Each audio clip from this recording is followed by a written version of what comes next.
Hi there everyone, welcome to Tech Cravers. Today we have something very special to unbox and test, the highly sought after Miyoo Mini Plus, the predecessor to the widely popular Miyoo Mini. This handheld device has been incredibly hard to get lately and I'm excited to share my first ever experience with it, especially since I wasn't able to get my hands on the Miyoo Mini. The Miyoo Mini Plus has the same exact internals as its older sibling, but in a slightly larger shell. So without any further delay, let's dive right in and see what makes the Miyoo Mini Plus stand out in its new form factor.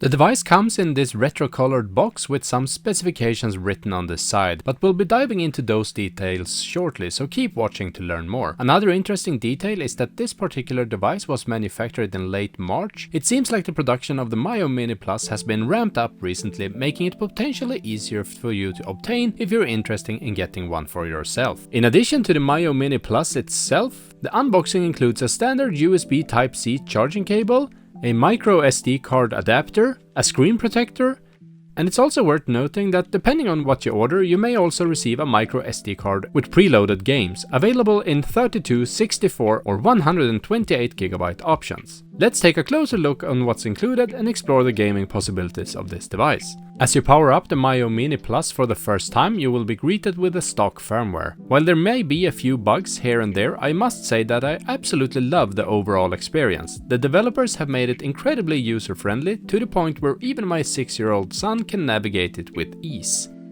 And before we dive into a comparison with its closest competitor, the RG35XX from Anbernic, let's take a closer look at the specifications of the Miyoo Mini Plus. And remember, these are the same exact specs as the older Miyoo Mini. We get a Cortex-A7 dual-core CPU clocked at 1.2 GHz, a 3.5-inch IPS screen at 640x480 resolution, a 3000 mAh battery that according to the devs will give you up to 8 hours of gameplay. It has no internal storage, but you'll get that micro SD card slot where you insert your games. It comes with a Linux-based OS that also supports Wi-Fi.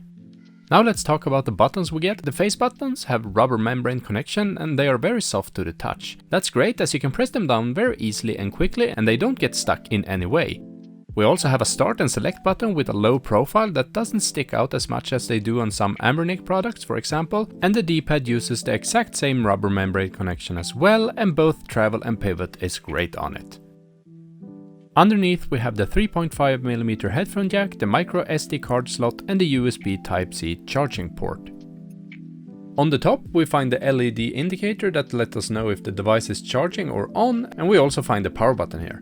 Flipping it to the side we see the volume up and down, and then finally on the back we have our 4 shoulder buttons, and while these are not the best ones ever, I do like that L2 and R2 are slightly raised. And there is actually a battery behind the lid that you can easily swap out should you want that, but I actually couldn't open this backplate with my bare hands while recording this. But now let's jump into something that I know that many of you have been asking about. How does the Miyoo Mini Plus stack up against its closest competitor, the extremely popular RG35XX from Anbernic?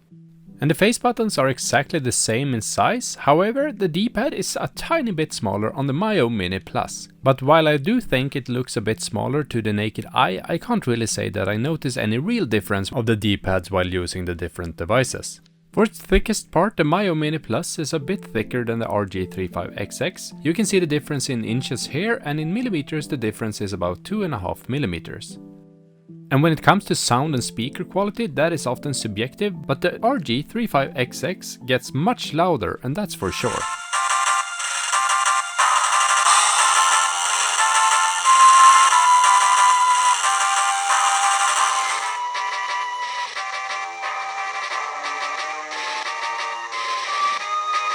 It appears that the RG35XX boasts a display that is marginally brighter and has broader viewing angles as well. But enough comparison for now. Before I jump into some game testing, I just want to talk a bit about the software. This is the stock firmware, but with a theme that I set for myself. You actually get a bunch of them to choose from right from the start. Anyway, you can browse through some of the original game systems that Miyoo Mini has already set up for you, or you can choose between the RetroArch cores to load up however you like. From the settings menu, there are a few settings you can tinker with. For example, you can head into the color menu and set the screen settings to your liking. You can also scroll all the way down to hardware test, and it will let you test all the buttons on your device so that you can see that they are working properly.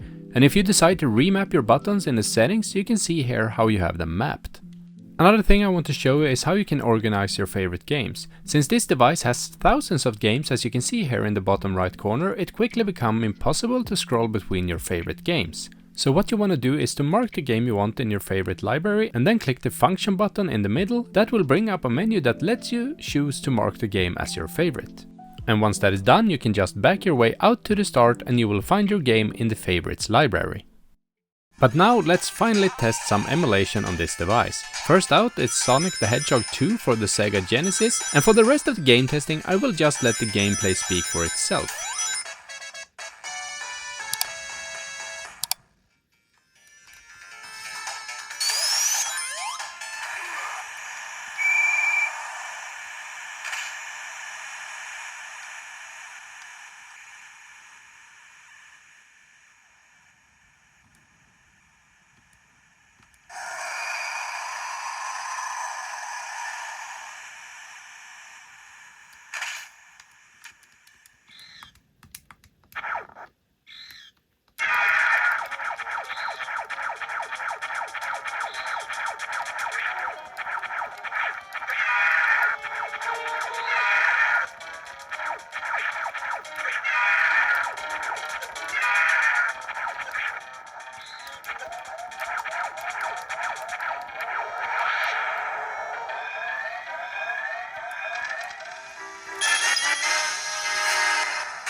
Now before I provide my overall conclusion on the Miyoo Mini Plus, let's discuss its price and availability. I obtained my device from LITNXT and I will provide a non-affiliate link to their website in the video description. Shipping was actually surprisingly quick and they still guarantee delivery within a few days. The 32GB version is priced at $80, whereas the 128GB version cost $96. It's worth noting that the RG35XX is less expensive and is typically readily available across most websites. Ultimately, it's up to you to decide which device suits your needs better.